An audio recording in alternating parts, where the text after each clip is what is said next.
Pero bro, di ba dati kang babaero? Bakit ka nagbago? Pero naman dati, sobrang sarap ng babae. Tumataas yung pride ko, yung pagkalalaki ko, andun.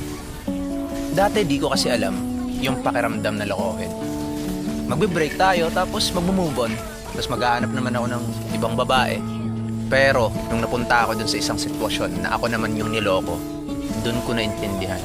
Kaya pala talaga yung mga pinagagawa ko. Yung sakit na binigay ko sa mga babaeng niloko ko dati, bumalik sa akin. Because you know what? You will never understand the pain and the damage that you have caused to someone until the same thing is done to you. At isa pa, sobrang lala gumanti ng karma. Niloko mong isang tao na to. Akala mo wala lang. Pero yung karma pala, hindi siya tulad ng sile na pagkatapos mong nguyain, ramdam mo agad yung anghang. Yung karma, it takes months or years bago babalik sa'yo eh. At kapag ginantihan ka ng karma, times 10 yung balik sa'yo. So sa tanong mo kung bakit ako nagbago, kasi ramdam ko yung sakit nung ako naman yung niloko.